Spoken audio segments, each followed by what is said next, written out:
حسین یا حسین، حسین یا حسین، دنیا میں ایک نقطہ وحدت حسین ہے، ہر طبقہ بشر کی ضرورت حسین ہے۔ بسم اللہ الرحمن الرحیم۔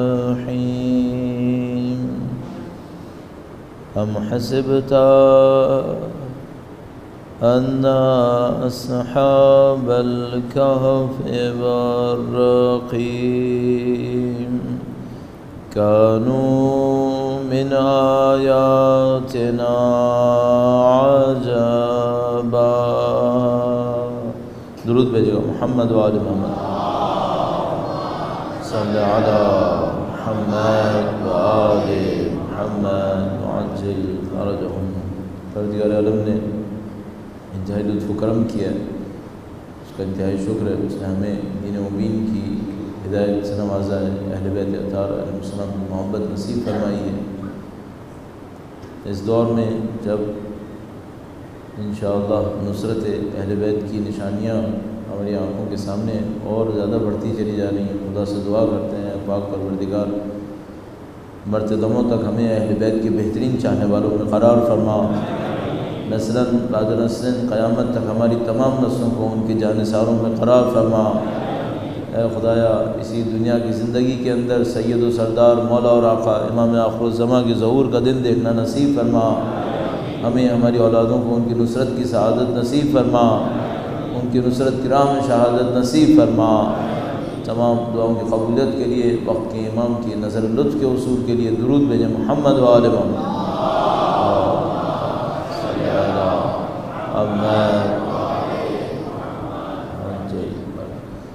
پروردگار عالم نے اپنے حکمت کے سائے میں اپنی تدبیر کے ساتھ اس کائنات کو ایک ہدف اور مقصد کے ساتھ خلق کیا ہے۔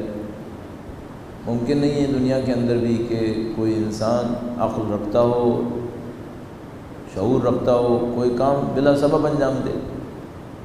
کوئی اپنی زندگی کو کیوں ضائع کرے گا؟ زندگی وہ عجیب سی نعمت ہے جو ہمیشہ گزرتی چلی جائے گی، اس کی واپسی کا بھی کوئی امکان نہیں ہے۔ اور یہ عجیب سی بات ہوتی ہے کہ انسان کروڑوں روپے، اربوں روپے بھی خرچ کرے، ایک دن واپس نہیں لا سکتا ہے۔ جو ہو گیا سو ہو گیا۔ تو عقل مند آدمی ابس کام نہیں کرے گا، بے ہدف کام نہیں کرے گا، جو بھی کرے گا سوچ سمجھ کے کرے گا۔ البتہ ظاہر ہے کہ ہر انسان ہر وقت عقل مند نہیں ہوتا ہے، کتنا بھی عقل مند کیوں نہ ہو کبھی نہ کبھی تھوڑی بہت بیوقوفی کر ہی دیتا ہے۔ لیکن خدا متعال احکم الحاکمین ہے، قدرت والا ہے، حکمت والا ہے۔ خدا متعال تو کوئی بھی کام ایسا نہیں کرے گا جس کے پیچھے کوئی تدبیر نہ ہو، کوئی سبب نہ ہو۔ تو اس نے یقیناً ہمیں اور آپ کو سبب کے ساتھ خلق کیا ہے، حکمت کے ساتھ خلق کیا ہے۔ ہمیں اور آپ کو فوراً دیکھنا ہوتا ہے کہ جب کہ ہدف ہے، یہ ہدف نمبر 1 کیا ہے جو مجھے اور آپ کو حاصل کرنا ہے، نمبر 2 حاصل کیسے ہوگا۔ پھر کچھ اہداف ایسے ہوں گے جو پوری انسانیت کے ہدف ہوں گے، مثال کے طور پر تزکیہ نفس کرنا ہے، اللہ کی بندگی کرنی ہے، اللہ کی معرفت حاصل کرنی ہے۔ یہ تو ساری انسانیت نے کرنا ہی کرنا ہے، سب نے تزکیہ نفس کرنا ہے۔ کچھ کے پاس سہولت زیادہ ہوگی، کچھ کے پاس آسانی زیادہ ہوگی، کچھ کے پاس آسانی کم ہوگی۔ سب نے معرفت حاصل کرنی ہے، کچھ کے پاس وسائل کم ہوں گے، کچھ کے پاس وسائل زیادہ ہوں گے۔ آپ کو اور مجھے ایک اور چیز یہ دیکھنی ہوتی ہے کہ میں جو خاص انسان ہوں مجھے کیا کرنا ہے، میری زندگی کا اس نظام کے اندر اثر کیسے پڑے گا، اس کو میں کیسے حاصل کروں گا۔ اب مثال کے طور پر جیسے آپ یہ سوچتے ہیں بھائی کہ میری زندگی کا ہدف کیا ہے، میری زندگی کا مقصد کیا ہے، تو آپ کو یہ سوچنا پڑتا ہے کہ یہ جو مثلا آپ یہاں تشریف فرما ہیں، آپ اپنا وقت یہاں پہ لگا رہے ہیں، یہ ہدف خلقت ہے یا ہدف تک پہنچنے کا ذریعہ ہے۔ مثلا آپ یہاں پہ تشریف لائے، وقت گزارا آپ نے اور الحمدللہ رب العالمین ایک عبادت میں مشغول ہوئے اور چلے گئے، یہ ہدف ہے یا نہیں؟ ہدف اس کے پیچھے کچھ اور بھی تھا۔ مثلا آپ یہاں پہ تشریف لائے، آپ کو اس کا ثواب ملے گا، لیکن ہدف بس اتنا نہیں ہے کہ ثواب ملے۔ ہدف یہ ہے کہ آپ اہل بیت کی تعلیمات سے آشنا ہوں گے، دین مبین کو سمجھنے کی کوشش کریں گے، اس دین کو اپنی زندگی کے اندر لے کر آئیں گے، پھر آپ اپنے ہدف کی طرف اور بڑھ سکیں گے۔ بس یہاں سے آپ نے سیکھ کے جانا ہے، یہاں سے آپ نے جوش لینا ہے، جذبہ لینا ہے، اور اس کے بعد زندگی میں جا کر اس کے اوپر عمل کرنا ہے جو علم اہل بیت اطہار علیہ السلام کا ہے۔ تو اس طریقے سے آپ بار بار اپنی زندگی کے اندر پوچھ سکتے ہیں اور آگے بڑھ سکتے ہیں۔ اب یہ کہ اسباب مختلف ہیں، مثلا ہمارا جو موضوع تھا وہ بچوں کی تربیت کے حوالے سے تھا، خاص کر نوجوانوں کی تربیت کے حوالے سے، مثلا 13 سال سے 19 سال 20 سال تک کی عمر کے جو بچے ہیں ان کی تربیت کے حوالے سے۔ اس میں بھی بہت سارے اسباب ہیں۔ بہت دفعہ ایسا ہوتا ہے کوئی ہم سے سوال کرتا ہے، کہتا ہے کہ بھئی ہمارے بچے میں یہ پرابلم ہے، اس کو ہم کیسے حل کریں؟ اور وہ اور حل نہیں چاہتا، وہ یہ چاہتا ہے کوئی دعا پتہ چل جائے کہ مسئلہ حل ہو جائے۔ دعا بھی ایک عمل ہے، دعا بھی ایک سبب ہے، دعا کرنا بہت اچھا ہے، لیکن اگر کوئی یہ سمجھ رہا ہے کہ عمل نہیں کرے گا صرف دعا سے حل ہوگا، تو خدا نے شریعت کیوں دی؟ پھر ساری شریعت نہ دیتا، تھوڑی سی دعائیں دے دیتا۔ اور جیسا کہ ہم لوگ بعض اوقات کرنے لگتے ہیں، ہمارے دوست احباب کے وہ یہ سمجھ رہے ہوتے ہیں کہ پوری کائنات، پوری زندگی کے مسائل صرف دعاؤں سے حل ہونے ہیں۔ ایسا نہیں ہونا ہے، دعا نے ساتھ دینا ہے۔ عمل کرنے والے کے لیے دعا فائدہ دے گی، لیکن آپ کو عمل کرنا ہوگا، آپ کو اپنی اولاد کے اوپر محنت کرنی پڑے گی، ان تمام اسباب کو فراہم کرنا پڑے گا جو تربیت کے لیے ضروری ہوتے ہیں، اس کے ساتھ دعا بھی کریں، اس کے ساتھ دعا بھی کریں، نماز بھی پڑھیں، اللہ سے مانگیں بھی، تو پھر یہ تمام اسباب حاصل ہوتے ہیں۔ اب یہ ہے کہ بچوں کی تربیت میں کن چیزوں کا خیال رکھنا چاہیے۔ ہم نے گزشتہ 8 دن میں اور آج 9واں دن، اور بس یہ اس سلسلے کی یہاں پہ ہماری آخری مجلس ہوگی، اس کے بعد ایک سفر پہ روانہ ہونا، اس لیے کل نہیں پڑھ سکیں گے۔ کل جیسے کہ انہوں نے اعلان کیا کہ محمد رضا داؤدانی صاحب تشریف لائیں گے، وہ پڑھیں گے، اور ہم اس موضوع کو یہاں پر آج اختتام پہ لے جانے کی کوشش کریں گے۔ تو میں چند منٹس کے اندر دہرانے کی کوشش کرتا ہوں کہ ہم نے گزشتہ 8 دن میں کیا عرض کیا۔ درود بھیجے گا محمد و آل محمد۔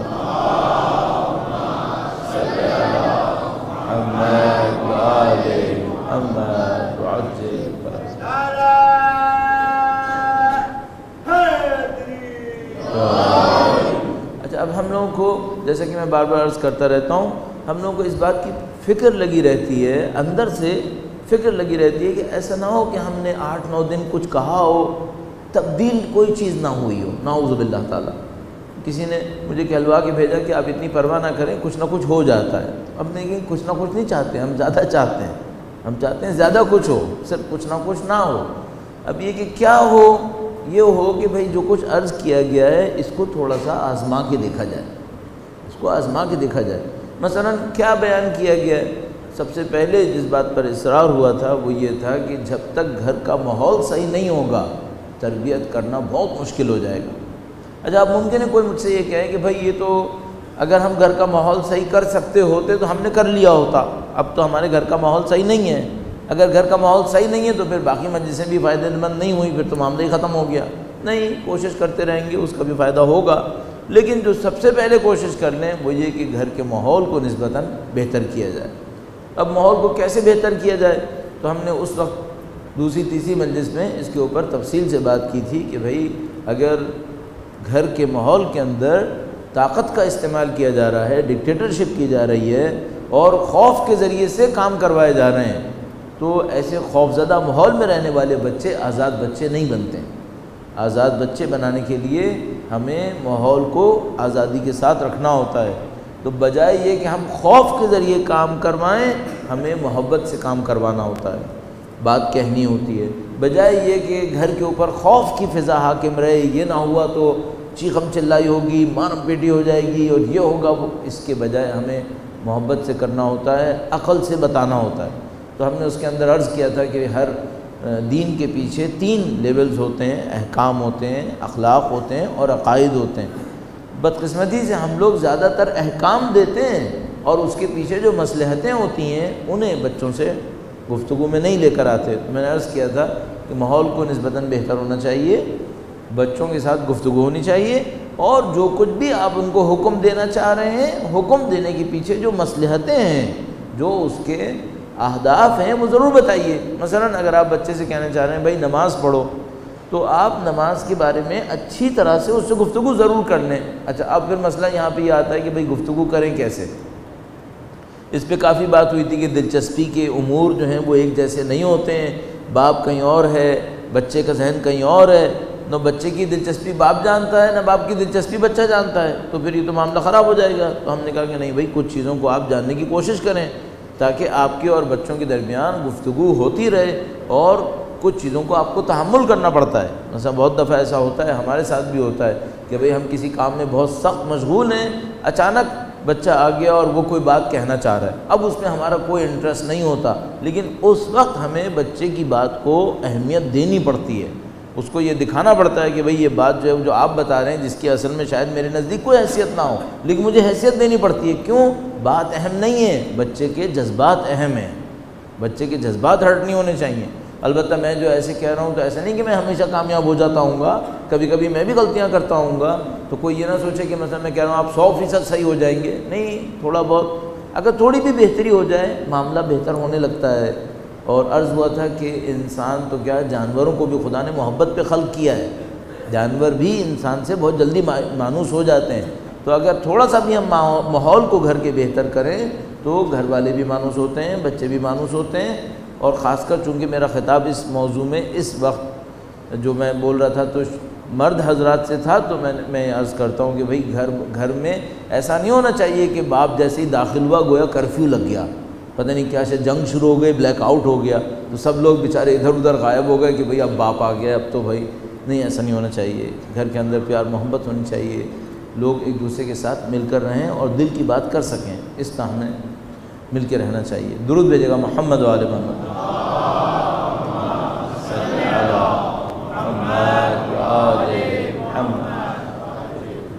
البتہ اس کے لیے بہت ساری چیزوں سے گزرنا پڑ جاتا ہے، یعنی آپ کو کچھ پسند ہے، دوسروں کو پسند نہیں ہے، تو آپ کو گزرنا پڑے گا، اور یہ تعلقات پھر شوہر اور بیوی کے تعلقات میں بہت زیادہ اہم بن جاتا ہے۔ اس کو کبھی اور عرض کریں گے، اس کی بڑی تفصیلات ہیں، آپ خود جانتے ہیں سب چیزوں کو ماشاءاللہ۔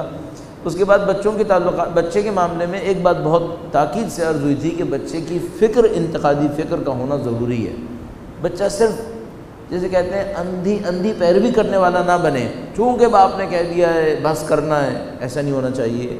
تھوڑا عقل و شعور کو استعمال کرنا سیکھیں۔ کیوں؟ اگر ایسا ہوا کہ جو کہہ رہے ہیں ہم کرو، تو کل آپ نہیں کہیں گے کوئی اور کہے گا، وہ پھر وہ بھی کر دے گا۔ اگر اس کو ایسے ہی بنا دیا بلائنڈ فالوور، تو وہ کسی اور کی سننا شروع کر دے گا۔ تو بہت زیادہ ایسا ہوتا ہے کہ شروع میں تو جب بچے کی عمر کم ہوتی ہے، اس کے اندر طاقت بھی نہیں ہوتی ہے، اس کے تعلقات بھی نہیں ہوتے، تو وہ تو ماں باپ کی بہت سن رہا ہوتا ہے، لیکن جیسے ہی تھوڑا سا باہر نکلتا ہے تو پھر ماں باپ کہتے ہیں اس نے پر نکالنی ہے، اب یہ ہماری نہیں سنتا، یہ پر اس نے اس لیے نکالے ہیں کہ آپ نے اس کی عقل کے پر نہیں نکالے تھے، اس نے سننے کو سیکھ لیا تھا، تو اب جب یہ باہر جا کے سنتا ہے ان کو بھی سیکھ لیتا ہے۔ ایسے نہیں کرنا چاہیے تھا ہمیں بچوں کو شعور دینا چاہیے تھا تاکہ وہ باہر جا کر بھی کسی کے دھوکے میں نہ پھنسے، تو اس وجہ سے وہ دھوکے میں پھنس جاتا ہے۔ اور بہت بڑی مصیبت جو آتی ہے یہ اندھی پیروی میں آتی ہے۔ مثلا آج ایک فٹ بالر مشہور ہے، بچہ سارے اسی کے پیچھے چلے جائیں گے، کیوں؟ عقل و شعور کو استعمال نہیں کرتے۔ تو ہمیں عقل و شعور کی طرف ہم نے کافی اصرار کیا تھا کہ اس کے اوپر ہمیں کر لینا چاہیے۔ بچوں میں کچھ اچھی عادتیں ہوتی ہیں، ہم نے اصرار کیا کہ اس کے اوپر محنت ہونی چاہیے۔ مثال کے طور پر تکبر نہیں ہونا چاہیے، اس کے ساتھ ساتھ ہمت میں بلند ہونا چاہیے۔ ان باتوں پہ اصرار ہوا کہ تکبر جو ہے وہ بچے کو تباہ کر دے گا اور بچے کی زندگی برباد ہونا شروع ہو جائے گی، تو اس کے اندر تکبر نہ ہو، لیکن اس کے اندر ہمت بلند ہونی چاہیے، کام کرنے کا حوصلہ ہونا چاہیے۔ اس کے لیے کافی مثالیں دی گئی تھیں۔ ایک بار پھر درود بھیجے گا محمد و آل محمد۔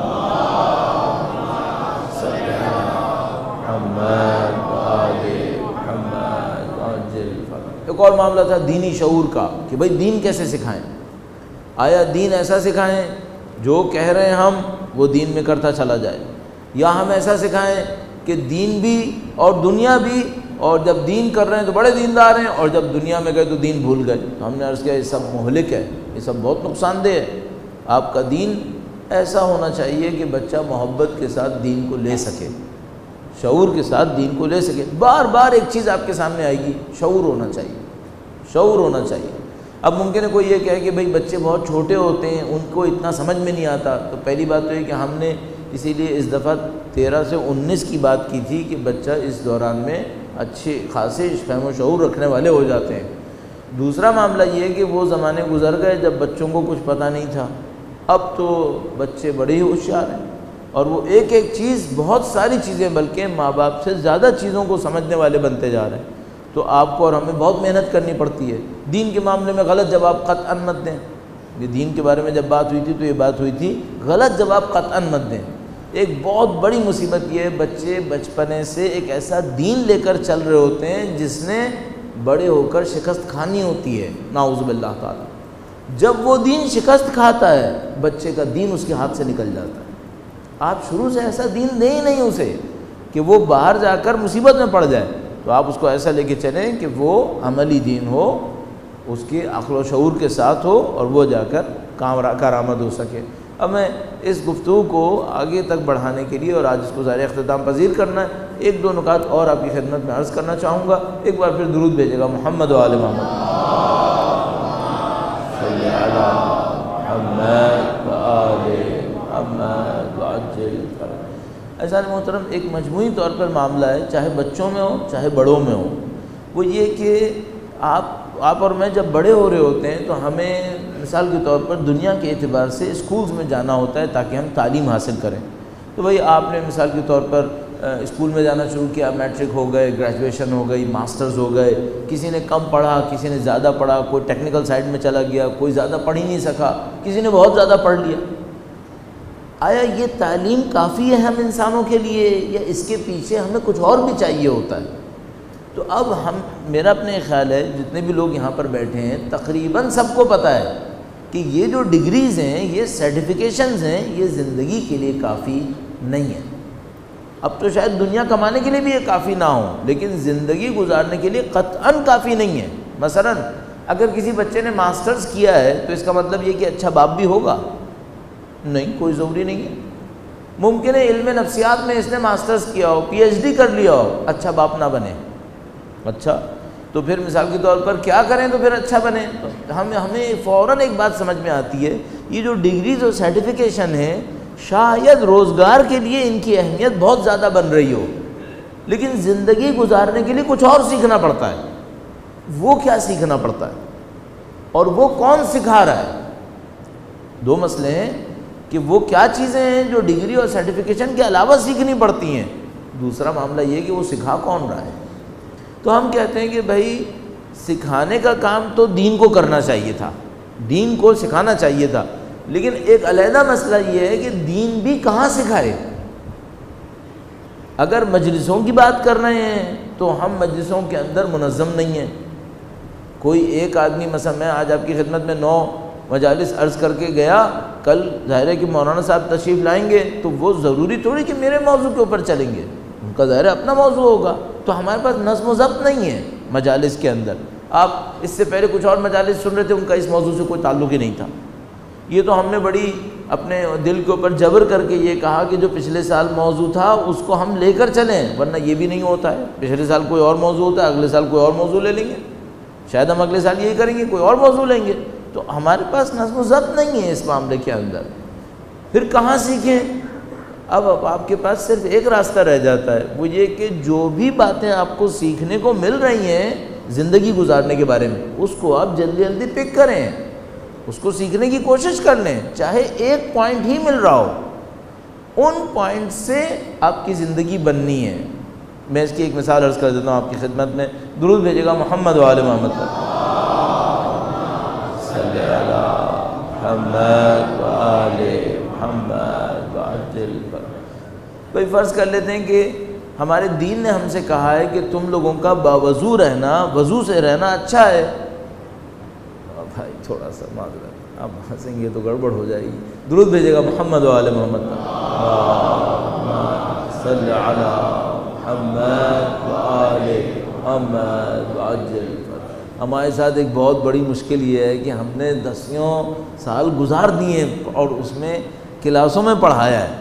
اب وہ جو کلاسوں میں بچے تھے وہ آپ کی طرح شرافت سے نہیں بیٹھتے تھے، وہ بڑے تیز ترار ہوتے تھے، بڑے تنگ کرنے والے ہوتے تھے، ان میں اچھے بچے بھی ہوتے تھے۔ تو اب اگر آپ کے درمیان میں کوئی بچہ بیٹھ کر اسکول کے بچوں کی شرارت کرے گا تو ہمیں فوراً نظر آ جاتا ہے کہ کون سے بچے باتیں کر رہے ہیں، کون سے بچے سر جھکا کے ہنس رہے ہیں، کون سے بچے کچھ اور سوچ رہے ہیں، تو ہمیں یہ سب پتہ چل جاتا ہے۔ تو اب میں پھر یہی کہہ سکتا ہوں کہ بھئی اب آپ ہمیں مت آزمائیں، لیکن بوڑھے ہو گئے اب تو داڑھی بھی سفید ہو گئی، تو ہمیں یہ سب نظر آ رہا ہوتا ہے، بڑا جبر کرنا پڑ جاتا ہے بعض اوقات۔ اللہ آپ کی توفیقات میں اضافہ فرمائے۔ درود بھیجے گا محمد و آل محمد، صلی علی محمد و آل محمد وعجل فرج۔ مثلا میں آپ کی خدمت میں عرض کر رہا تھا کہ ہمارے دین میں ہے کہ بھئی آپ زیادہ سے زیادہ وضو سے رہیے، آپ وضو سے رہیں گے تو آپ کی روحانیت بڑھے گی۔ اچھا آپ یہ کہاں سیکھیں گے؟ Matric, intermediate, graduation, masters, P H D, اس میں کہیں کوئی سکھائے گا یہ؟ نہیں، کوئی چانس نہیں ہے، زیادہ تر تو کوئی چانس نہیں ہے۔ اچھا مجلسوں میں سب کو سننے کو مل جائے گا؟ نہیں، یہ بھی ضروری نہیں ہے، شاید چانس سے مل جائے، شاید نہ ملے۔ تو اب کرنا کیا ہے پھر؟ کرنا یہ ہے کہ بھائی جو کچھ آپ کو چانس سے بھی مل گیا ہے نا، وہ آپ فوراً عمل کر لیجئے۔ کیوں؟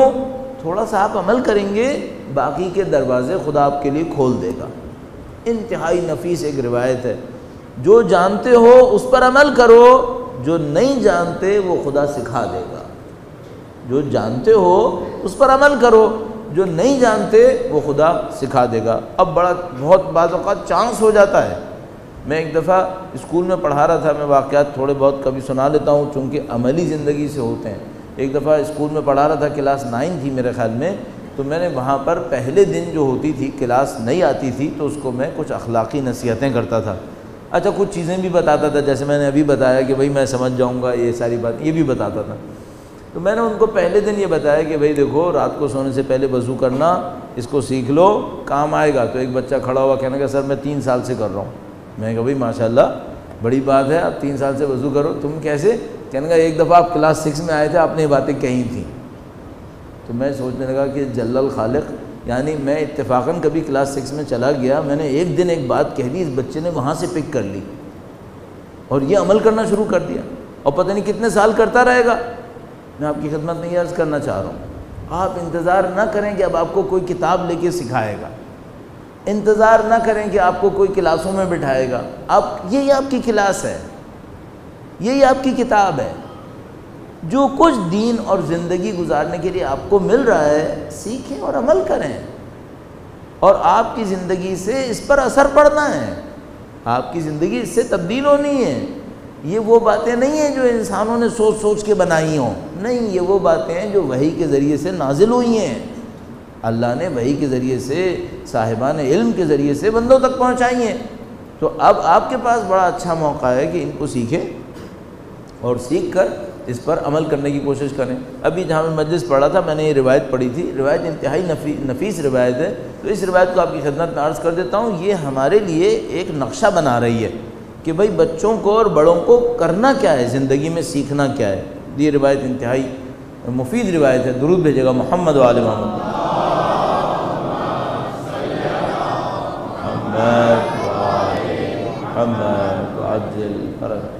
کچھ صفتیں ایسی ہوتی ہیں جو انسان کے اندر بہت اچھی ہوتی ہیں، کچھ صفتیں ایسی ہوتی ہیں جو اس کی بالکل الٹی ہوتی ہیں۔ تو ظاہر ہے جو اچھی ہیں وہ ہونی چاہیے، جو غلط ہیں وہ نہیں ہونی چاہیے۔ اس کو ہم تزکیہ نفس کہتے ہیں۔ اچھی صفتیں لے کر آؤ، بری صفتیں باہر نکال دو۔ تو روایت بیان کرتی ہے کہ حضرت آدم علیہ السلام کے پاس 6 افراد آئے، 6 افراد آئے، 3 سیدھے ہاتھ سے آئے، 3 الٹے ہاتھ سے آئے، اور وہ آ کر بیٹھ گئے۔ حضرت آدم علیہ السلام نے پہلے سے پوچھا کہ تم کون ہو؟ اب یہ سب علامتی ہیں جس کو ہم لوگ سمبولک کہتے ہیں۔ تو انہوں نے حضرت آدم علیہ السلام نے پوچھا تم کون ہو؟ اس نے کہا کہ میں عقل ہوں۔ حضرت آدم نے پوچھا تمہاری جگہ کہاں ہے؟ اس نے کہا کہ میری جگہ تمہارے دماغ میں، سر میں۔ اب اس کو مغز بھی کہہ سکتے ہیں آپ، تو دماغ میں کہا تم دماغ میں جگہ ہے عقل کی۔ حضرت آدم نے کہا ٹھیک۔ دوسرے سے پوچھا تم کون ہو؟ اس نے کہا میں محبت ہوں۔ حضرت آدم نے کہا تمہارا ٹھکانہ کہاں پر ہے؟ کہا میرا ٹھکانہ تمہارے دل میں ہے۔ تیسرے سے پوچھا تم کون ہو؟ کہا میں حیا ہوں، شرم و حیا۔ تمہارا ٹھکانہ کہاں پر ہے؟ کہا میرا ٹھکانہ آنکھ میں ہے۔ 3 صفتیں انسان کی ہو گئیں، عقل، محبت اور حیا۔ اس کے بعد جو 3 الٹے ہاتھ پہ بیٹھے تھے ان میں سے پہلے سے پوچھا حضرت آدم علیہ السلام نے کہ بھائی تم کون ہو؟ اس نے کہا کہ میں تکبر ہوں۔ پوچھا تمہارا ٹھکانہ کہاں پر ہے؟ اس نے کہا کہ دماغ میں۔ تو حضرت آدم نے کہا کہ تم اور عقل ساتھ ساتھ ہو کیا؟ کیونکہ وہ بھی تو دماغ میں ہے، تو تم اور عقل ساتھ ساتھ ہو؟ اس نے کہا نہیں، جب میں دماغ میں جاؤں تو عقل چلی جاتی ہے، ختم، ساتھ ساتھ نہیں ہے، ہماری لڑائی ہے۔ اگر انسان کا دماغ ہو، دو میں سے ایک چیز ہوگی، یا عقل ہوگی یا تکبر۔ اگر تکبر ہو تو پھر عقل کے لیے کوئی گنجائش نہیں، گیا۔ دوسرے سے پوچھا تم کون ہو؟ کہا میں حسد ہوں۔ تمہارا ٹھکانہ کہاں پر ہے؟ کہا دل میں۔ کہا تم اور محبت ساتھ ساتھ ہو؟ کہا نہیں، جب میں دل میں ہوں تو محبت چلی جاتی ہے، اس کو خدا حافظ کہنا پڑتا ہے پھر۔ تیسری چیز سے پوچھا تم کون ہو؟ کہا میں لالچ ہوں۔ کہا تمہارا ٹھکانہ کہاں ہے؟ آنکھ میں۔ تم اور حیا ساتھ ساتھ ہو؟ کہا نہیں، جب میں آؤں تو حیا چلی جاتی ہے۔ پورا نقشہ سامنے ہے۔ بھئی عقل چاہیے، محبت چاہیے اور شرم و حیا چاہیے۔ کیوں چاہیے؟ ایمان اسی پر ہے، یہی ایمان ہے۔ عقل سے ایمان ہے، محبت سے ایمان ہے، اور شرم و حیا سے ایمان ہے۔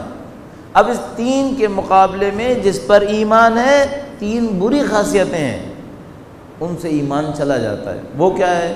تکبر ہے، حسد ہے اور لالچ ہے۔ جب یہ تین آئیں، وہ تین چلے جاتے ہیں، ایمان ختم ہو جاتا ہے۔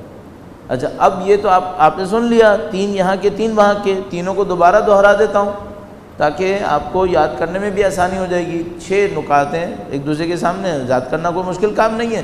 ایک درود بھیجیں گے تو حافظہ بھی اچھا ہو جائے گا۔ درود بھیجیں محمد وآل محمد صلی علی محمد محمد عاجل۔ عقل، محبت، حیا، غرور، حسد اور لالچ، آپ کے اندر یہ تین ہوں اور یہ تین نہ ہوں۔ بلکہ اگر مجھ سے آپ پوچھیں تو میں آپ سے کہوں گا یہ جو تین ہوں اس کو چھوڑ دیں، یہ تین نہ ہوں یہ ضروری ہے۔ کیوں؟ اگر یہ تین نہیں ہوئی نا، وہ تین خود بخود ہوں گی یہاں پہ۔ آپ ان تین کو باہر نکال دیں، ان کے لانے کی پرواہ نہ کریں، وہ خود سے آ جائیں گی، کوئی مشکل نہیں ہے۔ چونکہ یہ گھر خالی نہیں رہے گا، یہ ہمیشہ کرائے پہ اٹھا رہتا ہے، اس کو کرائے پہ اٹھانے کی کوئی ضرورت نہیں ہوتی۔ اس میں آپ نے صرف یہ کرنا ہوتا ہے کہ غاصب کو نہ آنے دیں تاکہ مالک اندر آ جائے بیچارہ۔ تو اس کا ایک غاصب ہے، آپ کے دماغ کا ایک غاصب ہے، وہ تکبر ہے۔ آپ کے دل کا ایک غاصب ہے، وہ حسد ہے، اور ہماری آنکھوں کی ایک غاصب ہے، اور وہ ہے لالچ۔ انہیں نکال دیں، زندگی آسان۔ بچوں کے ساتھ بھی یہی کرنا ہے، کچھ ایسا کریں بچوں میں تکبر نہ آئے، انکساری ہو۔ البتہ انکساری تو ہو لیکن بالکل ہی پسوا بھی نہ ہو کہ کوئی کام کرنے کے قابل ہی نہ رہے۔ تکبر نہ ہو، انکساری ہو، لیکن ہمت بلند ہو، ہمت بلند ہو۔ اچھا، حسد ہو یا محبت ہو؟ نہیں، محبت ہونی چاہیے۔ حسد کیسے نکالیں؟ حسد کو نکالنا ہے، لالچ نکالو۔ لالچ آتی، حسد آتی اس وقت ہے جب کسی چیز کی لالچ آتی ہے۔ اگر لالچ نہیں ہو تو پھر حسد بھی نہیں ہوتی۔ اب بچوں کو ہم نے ایسا بنانا ہے، اور یہ تو بات کا مرحلہ ہے، پہلے تو اپنے آپ کو بنانا ہے، پہلے تو اپنے آپ کو بنانا ہے، کیونکہ عزیزان محترم یہ جو بچے ہیں یہ ہمارا ریفلیکشن ہے۔ میں نے کل عرض کیا تھا، یا شاید کل یا پرسوں کی، زیادہ تر ہمارا ریفلیکشن ہوتے ہیں بچے۔ تو میں اور آپ اگر اپنے اندر سے تکبر، حسد اور لالچ کو ختم کر لیں تو سمجھ لیجیے 50-60% معاملہ تو ویسے ہی حل ہو گیا۔ ہمارے بچے بھی لالچ، حسد اور تکبر سے محفوظ رہیں گے۔ اب لالچ کو کیسے ختم کیا جاتا ہے، اس پہ ایک دو پوائنٹ آپ کی خدمت میں عرض کروں گا۔ درود بھیجے گا محمد وآل محمد۔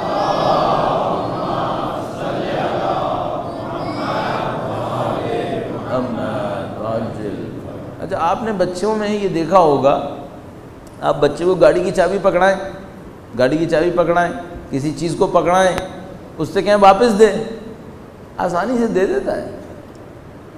نہیں دیتا۔ اچھا کوئی کہے بھئی یہ بچہ لالچی ہے، نہیں بچہ لالچی نہیں ہے، بچے کے ذہن میں ملکیت کا تصور بڑا عجیب سا ہوتا ہے، بہت مبہم سا ہوتا ہے۔ اس کے ذہن میں یہ ہوتا ہے کہ جو میرے ہاتھ میں ہے وہ میرا ہے۔ جب آپ اس سے دوبارہ مانگتے ہیں تو وہ کنفیوز ہو جاتا ہے کہ بھئی یہ جو میرا تھا یہ واپس کیوں جا رہا ہے، تو وہ پریشان ہو جاتا ہے۔ اسی طرح آپ مثلاً کوئی پھل پکڑا دیں اسے، وہ سمجھتا ہے میرا ہے، اب آپ اس سے کہیں واپس دو، اتنی آسانی سے نہیں دیتا۔ مثلاً سوچتا بھئی دوں نہ دوں، میرا تھا یہ تو میرے پاس آ گیا تھا، اس کے پاس ملکیت کا تصور عجیب ہے۔ اچھا اب بچے کو یہ بتانا کہ دوسروں کو دینا ہے، یہ تھوڑا سا مشکل پڑتا ہے، تھوڑا سا مشکل پڑتا ہے۔ اب اس کے لیے کیا طریقہ کار رکھا جاتا ہے؟ طریقہ کار یہ کرتے ہیں کہ شروع سے بچوں کو اس بات کے اوپر عادت ڈالتے ہیں کہ بچے کو یہ پتہ چلے کہ دینے کا مزہ کیا ہوتا ہے، دینے کا مزہ کیسے ہوتا ہے۔ تو آپ اپنی باتوں سے، اپنے عمل سے، اپنے کردار سے بچے کو یہ سکھاتے ہیں کہ دینے کا مزہ کیا ہوتا ہے۔ اگر شروع سے بچہ یہ سیکھ جائے کہ بھئی دینے کا بھی کوئی مزہ ہے، لینے کا تو مزہ سب کو سکھائی دے ہی دیتی ہے دنیا، دینے کا مزہ سکھا سکے زندگی آسان ہے۔ جس بچے کو دینا آ جائے اس کو لالچ نہیں آتی۔ اور ایک جملہ جو میں روایت جو ابھی وہاں پر بھی عرض کر رہا تھا، انتہائی اہم، اب میں ذہن میں آج کل میرے ذہن میں ہے تو شاید میں اس وجہ سے یہاں پہ بھی عرض کرنا چاہ رہا ہوں، وہ یہ ہے کہ اگر صرف اتنا ہو کہ بچے دوسروں کی چیزوں پہ لالچ نہ کریں، بس اتنا کافی ہے۔ نہ بھی دینے والا ہو، اتنا ہو جائے کہ بچہ دوسروں کی چیزوں پہ لالچ نہ کرے۔ تو اب آپ اس کی لالچ کو آپ کیسے موڑ سکتے ہیں؟ اگر خدا نہ کرے ایسا ہے، مثلا کوئی بچہ کہتا ہے اس کے پاس یہ ہے، آپ مسلسل اس کو کہیں خدا سے مانگو گے تمہیں بھی دے دے گا، اس کو بھی خدا نے دیا۔ سمجھا پائیں ہم لوگ کہ بھئی یہ کیسے ہوتا ہے۔ اچھا بچہ اتنی آسانی سے مانتا نہیں ہے۔ میں کبھی کبھی ایک واقعہ سناتا ہوں، مجھے یوں سمجھ میں آتا ہے کہ جو زندگی میں تجربے سے آدمی سیکھتا ہے وہ کسی کتاب سے نہیں سیکھ پاتا۔ روایت بھی ہے اس کے اوپر، روایت ہے، اور ظاہر ہم نے بھی روایت سے سیکھا ہے، سنا ہے کہ جو اپنی زندگی سے نہیں سیکھ پائے اسے کوئی چیز اثر نہیں کرتی، کوئی موعظہ اثر نہیں کرتا۔ روایت نے کہا ہے، دوبارہ عرض کرتا ہوں اس روایت کو، فرمایا کہ جو اپنی زندگی سے نہ سیکھ سکے، تجربے سے نہ سیکھ سکے، اس کے اوپر نصیحت کا کوئی اثر نہیں ہوتا۔ تو ہمیں اور آپ کو اپنی زندگی سے سیکھنا ہوتا ہے۔ تو مجھے یاد آتا ہے ایک دفعہ میں نماز پڑھ رہا تھا فجر کی، میرا بچہ اس وقت بہت چھوٹا تھا، تو وہ اسکول جانے کے لیے تیار ہو رہا تھا، سردیوں کا ٹائم تھا میرے خیال میں۔ تو میں نے اس سے کہا کہ نماز پڑھو، اس نے کہا، وہ تیار تھا بالکل، خیر وہ گیا، وضو کر کے آ گیا اور نماز پڑھ لی۔ نماز پڑھ کے فوراً جانے لگا۔ میں نے کہا بیٹا تم نے نماز پڑھی ہے، تھوڑی سی اللہ سے دعا بھی مانگو۔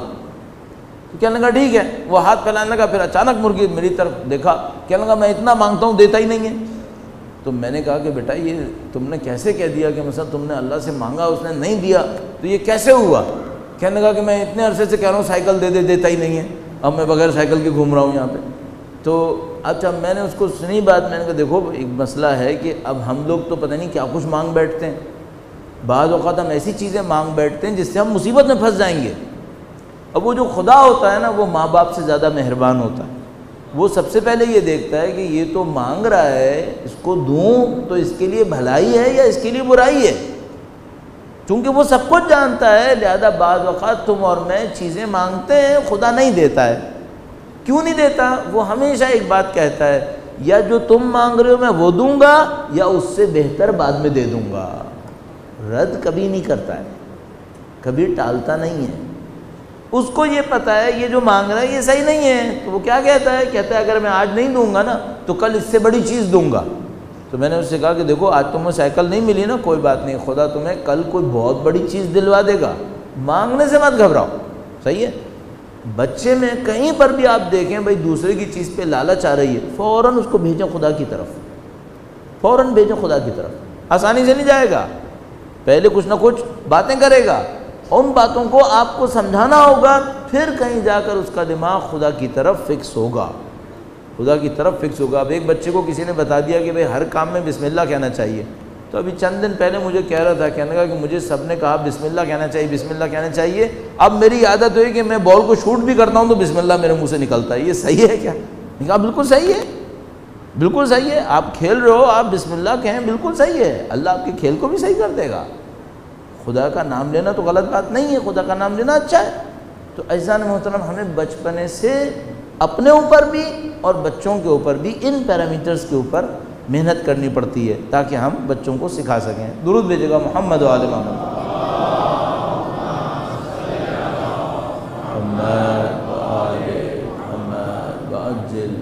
اور میں بار بار اس کے اوپر اصرار کر رہا ہوں کہ بچوں پر ہم اس وقت محنت کر پائیں گے جب خود اپنے اوپر محنت کر سکیں گے، تب انشاءاللہ بچوں کی کہانی کو ہم زیادہ اچھے طریقے سے آگے لے کر بڑھ پائیں گے۔ اب اس سلسلے میں چونکہ اختتام پر ہیں، ایک کچھ تھوڑا سا آج کل کے حالات اور زمانے کے اعتبار سے، چونکہ مسائل ہمارے یہاں بہت زیادہ بنے ہوئے ہیں آج کل، اور میں یہاں پر ویسے اجتماعیات پہ بات نہیں کرنی تھی چونکہ ہم یہ تربیت کا ایک موضوع لیے ہوئے تھے، لیکن اجتماعیات کے حوالے سے چند نکات بس آخری دن کے اعتبار سے عرض کروں گا، اور بہت تیزی سے عرض کروں گا تاکہ آپ کا زیادہ وقت نہ لگے۔ درود بھیجے گا محمد و آل محمد۔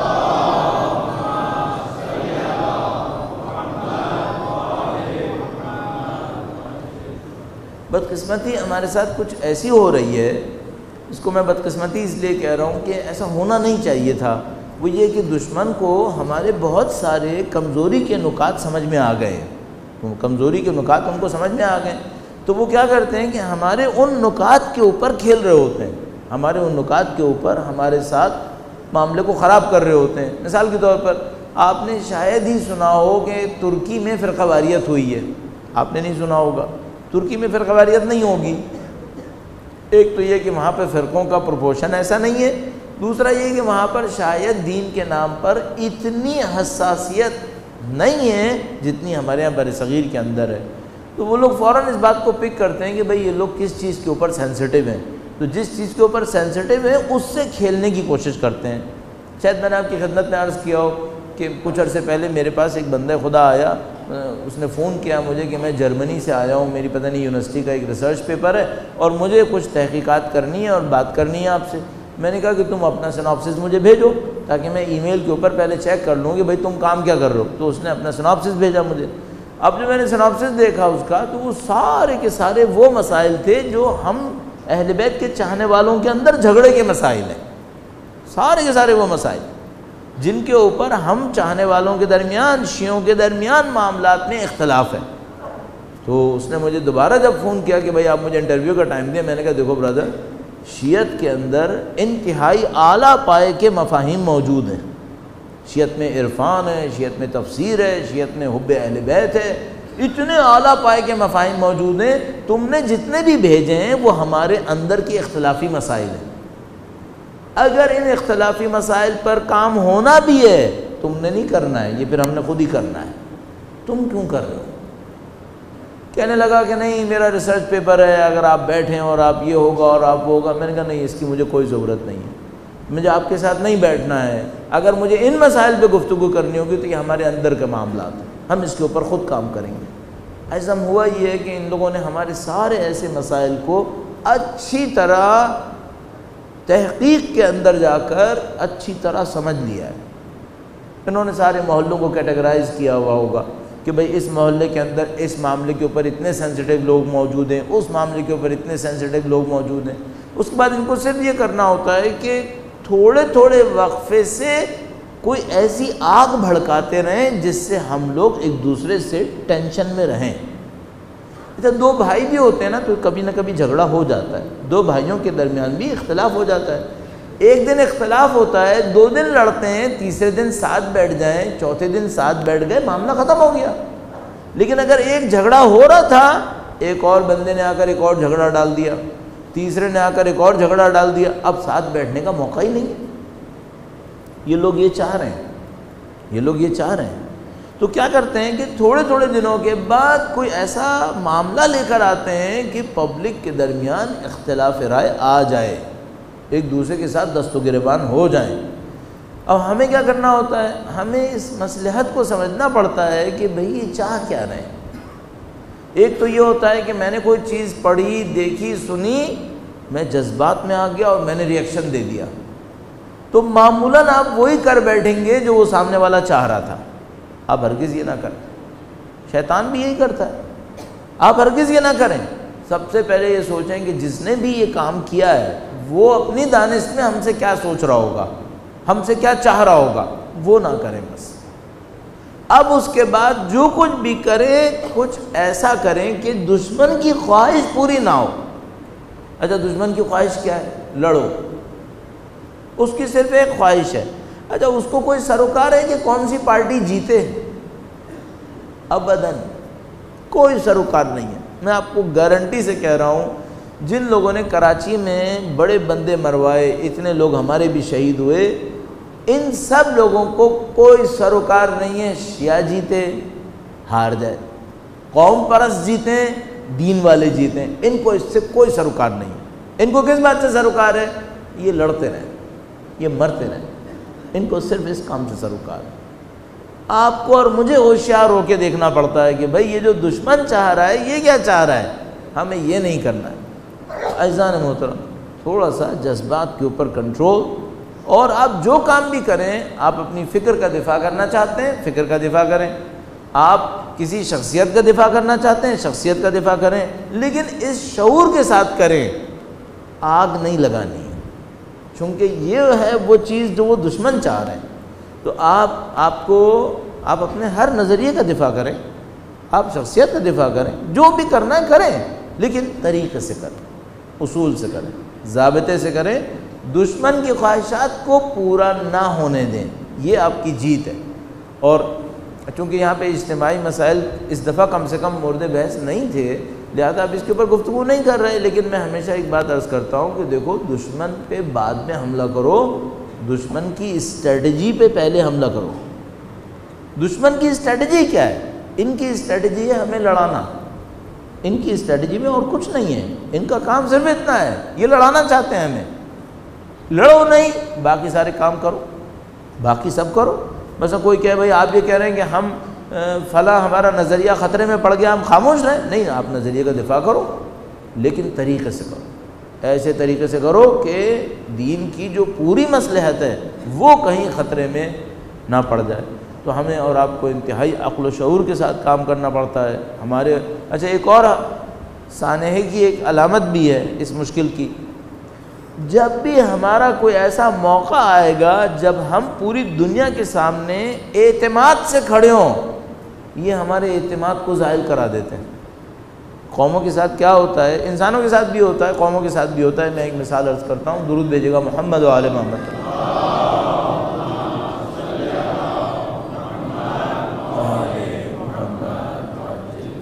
کبھی کوئی بچہ ایسا ہوتا ہے نا، مثال کے طور پر وہ کوئی گیم ہار کے آ گیا، تربیت کے عنوان سے عرض کر رہا ہوں، کوئی گیم ہار کے آ گیا، مثلا کوئی ایگزام اچھا نہیں ہوا، تو ماں باپ احساس کر لیتے ہیں کہ بھئی آج بچہ جو ہے وہ ڈپریس ہے، آج بچہ ڈپریس ہے۔ تو اگر کوئی ایسی بات کہنی ہو جو اس کے اگینسٹ جاتی ہو تو اس دن نہیں کہتے، اس دن نہیں کہتے۔ کیوں؟ کیونکہ کہتے ہیں بھئی یہ آلریڈی ڈپریسڈ ہے، اگر آج اس کے سامنے یہ بات رکھ دی تو یہ تو بالکل ہی بیچارہ ڈوب ہی جائے گا، غرق ہو جائے گا۔ تو اس دن کیا کرنا ہوتا ہے، اس دن ذرا اس کی ہمت بندھانی ہوتی ہے، اس دن اس کو ذرا حوصلہ دینا ہوتا ہے، کیونکہ ایک طرف سے شکست کھا کے آیا ہے تو دوسری طرف سے شکست نہیں ملنی چاہیے، اس کا تھوڑا سا حوصلہ ملنا چاہیے۔ اچھا اس حوصلے سے کیا ہوتا ہے، اس کی ہمت بن جاتی ہے، اگلے چیلنج کو جھیلنے کے قابل ہو جاتا ہے بچہ، اگلے چیلنج کو پھر جھیل سکتا ہے۔ لیکن اگر آپ نے آج بھی اس کو ڈپریس کر دیا تو پھر تو اگلے چیلنج سے پہلے اس کا خاتمہ ہو جائے گا۔ یہ لوگ کیا کرتے ہیں، جس دن ہماری خوشی کا دن آنے لگتا ہے، جس دن ہماری فخر کا دن آنے لگتا ہے، اس سے پہلے ہمارے درمیان جھگڑا کرواتے ہیں۔ انہی دنوں میں ہمارے ساتھ کوئی حرکت کر کے ہماری شہادتیں کروائیں گے۔ کیوں؟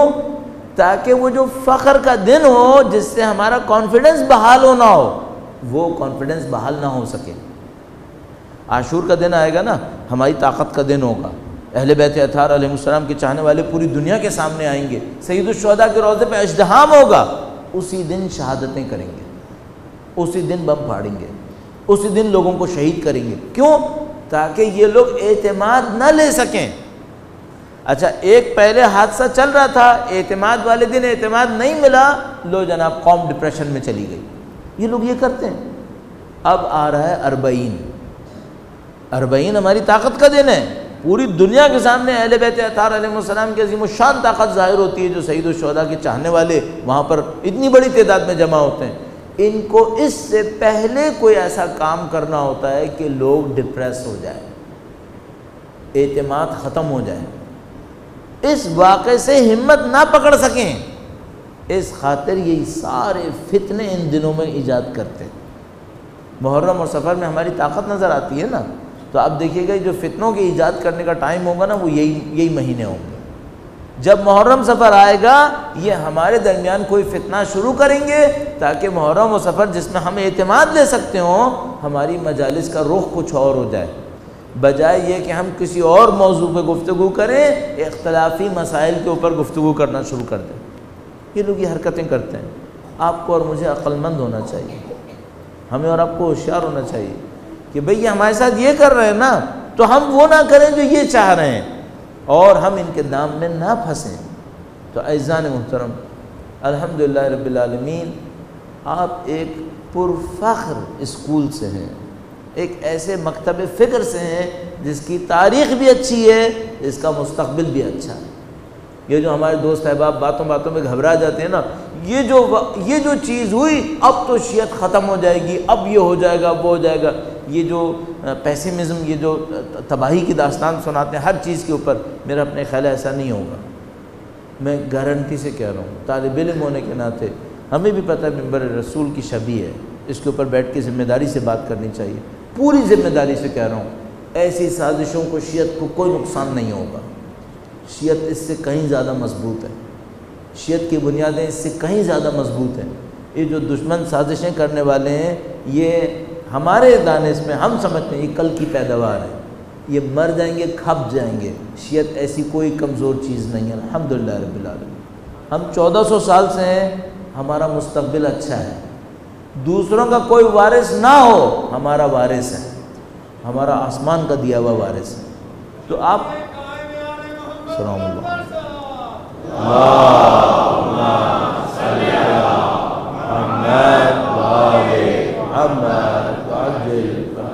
یہ اختلافات یہ لوگ ابھارتے رہیں گے، یہ کہانیاں یہ لوگ کرتے رہیں گے۔ وہ جو قرآن کریم فرماتا ہے یہ اپنی پھونکوں سے اللہ کے چراغ کو بجھا نہیں سکیں گے۔ یہ تشیع ہے، یہ شیعت ہے، اس کی بنیادیں بہت مضبوط ہیں، یہ ان سازشوں سے، کارروائیوں سے ہلنے والی چیز نہیں ہے۔ الحمدللہ رب العالمین، ہم نے اس کی بڑھتی ہوئی طاقت کو اپنی آنکھوں سے دیکھا ہے۔ اور میں آپ کی خدمت میں عرض کروں، کچھ وقت پہلے مجھ سے کوئی کہنے لگا کہ بھئی امریکہ نے یہ آ گیا عراق کے اندر، اور یہ داعش آ گئے، اور یہ آ گئے، وہ آ گئے۔ میں نے کہا بھائی دیکھو، ہم لوگ جو ہمارے جو عراق میں لوگ بیٹھے ہیں، ہم مثلا اہل بیت کے روضوں پہ وہاں بیٹھے ہیں، ہم کوئی آج سے نہیں بیٹھے، 1400 سال سے بیٹھے ہیں۔ اس 1400 سال میں داعش اور امریکہ چھوڑ دو، یہاں پہ چنگیز خان اور ہلاکو خان بھی آ کے گزر گئے ہیں، ہم یہیں پر ہیں، ہم کہیں نہیں جا رہے، ہم نے یہ سب جھیل لیا ہے۔ یہ تو ابھی آج کی پیداوار ہے، یہ تو آج آئیں کل مر جائیں گے، تو ہمیں کوئی ایشو نہیں ہے۔ الحمدللہ رب العالمین، پرچم اہل بیت کل بھی سر بلند ہے، آج بھی سر بلند ہے، اور ہر روز بڑھ رہا ہے۔ وہ اٹھا کے دیکھ لیں، صرف یہ اٹھا کے دیکھ لو 30 سال 35 سال میں ہم کہاں سے کہاں پہ آ گئے۔ ابھی تو کہانی شروع ہوئی ہے۔ الحمدللہ جو بچے اس دور میں مثلا فرض کرو 15-20 سال 30 سال کے ہیں، 15-20 سال کی عمر، بڑے خوش نصیب ہیں، بڑے خوش نصیب ہیں۔ میں اپنے آپ کو کہتا ہوں ہم بھی خوش نصیب ہیں۔ کیوں؟ بچپن تو برا تھا، کم سے کم اب دور اچھا ہے۔ تو اب جو اگلی نسل آ رہی ہے نا، یہ تو بہت ہی خوش نصیب ہے، انہوں نے تو وہ مصیبت دیکھی نہیں ہے۔ آپ تصور کریں، جب میں اپنی اسکولز میں تھا اور مصر کا انور السادات مرا تھا، تو مجھے یہ سمجھ میں نہیں آ رہا تھا یہ انور السادات حق پہ تھا یا باطل پہ تھا، جس نے مارا وہ صحیح ہے یا انور السادات صحیح ہے۔ انور السادات وہ بدبخت جس نے کیمپ ڈیوڈ معاہدہ کیا تھا، ہم نہیں پہچان پاتے تھے۔ الحمدللہ رب العالمین، آج الحمدللہ ہدایت کے ستون گویا ہمارے درمیان موجود، الحمدللہ مرجعیت ہمارے پاس، الحمدللہ حکومت اسلامی ہمارے پاس ہے، مجاہد بزرگ ہمارے پاس ہے، سیاستدان ہمارے پاس ہے، الحمدللہ۔ آج کیا مشکل ہے ہمارے لیے؟ تو آپ بڑے اچھے دور میں ہیں، یہ چیلنجز آتے جاتے رہیں گے، اور یہ آپ کہیں گے بھئی یہ ایران عراق میں ہے، لبنان میں ہے، پاکستان میں کیا ہوگا؟ پاکستان میں ہم الحمدللہ رب العالمین اپنی جگہ پر ہیں۔ جب یہ ہر روز ہمارا ایک بندہ مار رہے تھے، ہم آپ کو اس وقت کہہ رہے تھے کہ بھائی یہ ختم ہو جائے گا، ہم لوگ باقی رہیں گے، الحمدللہ ہیں ہم لوگ، اور ہمارا دشمن کہاں ہے؟ بھاگتا پھر رہا ہے، اپنی لاشیں بھی چھپاتا ہے، منہ چھپاتے پھر رہے ہیں۔ اور میں آپ کو عرض کر رہا ہوں الحمدللہ کتنے سالوں سے تو ہم اور آپ یہاں پر ہیں، کیا سولجر بازار سے کہیں گئے ہم لوگ؟ ہمارے جلوس ہیں، ہماری عزا ہے، ہماری ہر چیز اپنی جگہ پر ہے، دشمن بھاگ رہا ہے۔ تو آپ پرواہ نہ کریں ان باتوں کی، یہ چیزیں چلتی رہتی ہیں۔ ہم نے جو پرچم سنبھالا ہے نا، وہ مالک بہت بڑا ہے، اس پرچم کا ایک مالک ہے۔ ہم لوگ مالک ہوتے نا مشکل ہو جاتی، ہم لوگ نہیں سنبھال سکتے تھے۔ پرچم ہمارا نہیں ہے، پرچم کا ایک مالک ہے، ہم لوگ صرف عاریتاً ہاتھ میں پکڑے ہوئے ہیں۔ لیکن الحمدللہ رب العالمین پرچم بڑا پرچم ہے، مالک بڑا مالک ہے، تو ہمیں گھبرانے کی ضرورت نہیں ہے۔ یہ سب چیزیں آتی جاتی رہتی ہیں۔ آپ کے پاس سہارا بہت مضبوط ہے۔ تھوڑا سا آپ تصور کریں، دنیا میں کوئی فرقہ ہے جس کا آسمان سے تعلق ابھی جڑا ہوا ہو؟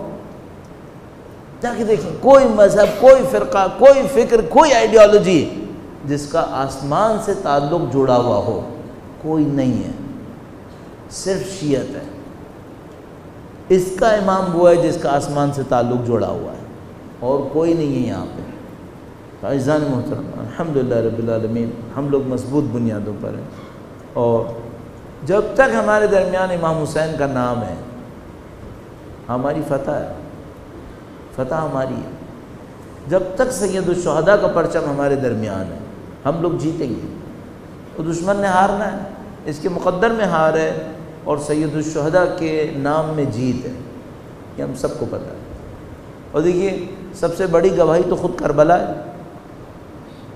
جب کربلا ہو رہی تھی تو کوئی سوچ سکتا تھا کہ یہ نام باقی رہیں گے؟ کبھی کبھی میں سوچتا ہوں یہ کتنا عجیب معجزہ ہو گیا، اور ہم اور آپ معتقد ہیں اس معجزے کے، کہ جب یہ کربلا ہو رہی ہوگی، اور اگر ان لمحات کو میں اور آپ تصور کریں، جب عاشور کا دن ہوگا، دشمن نے سید الشہداء کے مختصر سے لشکر کا محاصرہ کیا ہوا ہوگا، پانی بھی نہیں تھا، امام حسین کے چاہنے والے بھی کم تھے، تو یہ دشمن کیا سوچ رہا ہوگا کہ چند گھنٹے میں ہم ان کا لشکر ختم کر دیں گے، نعوذ باللہ تعالی، پھر ان کا کوئی نام لینے والا نہیں ہوگا۔ تو ابھی میں اپنے ذہن میں سوچتا ہوں کہ ان دشمنوں کے تباہ و برباد ہوئی ہوئی نسلوں کا کوئی پوچھنے والا نہیں ہے، ان کا کوئی جاننے والا نہیں ہے۔ آپ ہزاروں، اتنے 1400 سال کے بعد کئی ہزار کلومیٹر دور بیٹھے ہیں، آپ کا دل ابھی بھی امام حسین کے ساتھ ہے، آپ کی جذبات ابھی بھی امام حسین کے ساتھ ہیں، اور آپ اکیلے نہیں ہیں۔ آپ جب یہاں بیٹھے ہیں، پوری دنیا میں لوگ بیٹھے ہوئے امام حسین کا نام لے رہے ہیں۔ یہ جذبات کس نے متصل کیے؟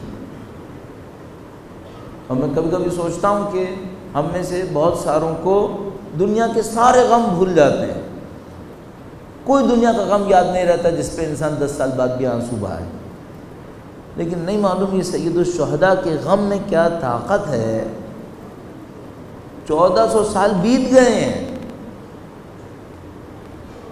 لیکن ابھی بھی یہ غم اتنا طاقتور ہے، کروڑوں لوگوں کو رلا لیتا ہے، کروڑوں لوگوں کو رلاتا ہے۔ پتہ نہیں امام حسین کی آواز میں کیا طاقت ہے۔ 1400 سال پہلے کربلا میں کھڑے ہو کر کہا تھا حل من ناصر ینصرنا، پتہ نہیں کس دل سے کہا،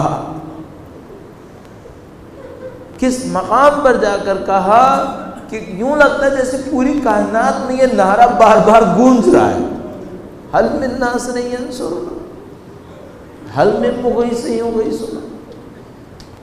ابھی تک دنیا یاد کر رہی ہے، اتنا عجیب ہے۔ ہم پڑھنے والے بعض اوقات تو اتنی عجیب حیرانگی ہوتی ہے، کہیں پر جاتے ہیں مجلس میں پڑھنے کے لیے، مصائب کا کوئی جملہ نہیں بولتے، کہیں منہ سے نکل جاتا ہے پیاسا، لوگوں کا دماغ بالکل سیدھا امام حسین کی طرف جاتا ہے۔ ہاں پیاسا کوئی، لوگوں کے دل جڑے ہوئے ہیں، لوگوں کے دل جڑے ہوئے ہیں، اتنا عجیب ہو گیا ہے۔ اب میں صرف لغت جمع کروں نا کہ ہم شیعوں کی، حسین کے چاہنے والوں کی لغت کیا ہے، تو صرف اتنا بولو کہ بیابان میں ایک پیاسا انسان ان کا ذہن فوراً کربلا کی تھا۔ اور اگر میں چند جملے اور بڑھاتا ہوں، مثال کے طور پر کہیں وہ پیاسا جس کے بچے بھی پیاسے تھے، جو مہمان بلایا گیا تھا، جس کو دشمنوں نے نرغے میں لے لیا تھا۔ عجیب معاملہ ہے۔ سید الشہداء کی شجاعت بھی عجیب تھی، سید الشہداء کی غربت بھی عجیب تھی۔ ایک راوی ایک روایت کرتا ہے، جب سید الشہداء بالکل اکیلے رہ گئے، دونوں ہاتھوں میں شمشیر نکال لی۔ علی کا بیٹا ہے، شمشیر کے ماہر ہے، دونوں ہاتھوں میں شمشیر نکالی، دشمن کے اوپر اتنا جیدار حملہ کیا۔ ایک راوی کہتا ہے میں نے زندگی میں کبھی کسی تنہا انسان کو ایسا لڑتے نہیں دیکھا تھا۔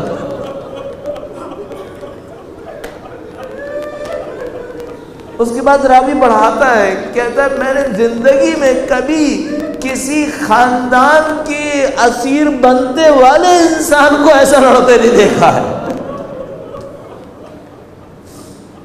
امام حسین نے جنگ کی، لوگوں کے سامنے کھڑے ہوئے مقابلہ کیا، لیکن آج صرف ایک بات سمجھ میں آتی ہے کہ یہ مردوں کی جنگ بہت آسانی سے سمجھ میں آتی ہے کہ سب نے جنگ کی، لیکن جس بات کے اوپر دل عجیب حالت میں چلا جاتا ہے وہ یہ ہے کہ خواتین نے کیوں اس جنگ میں قربانی۔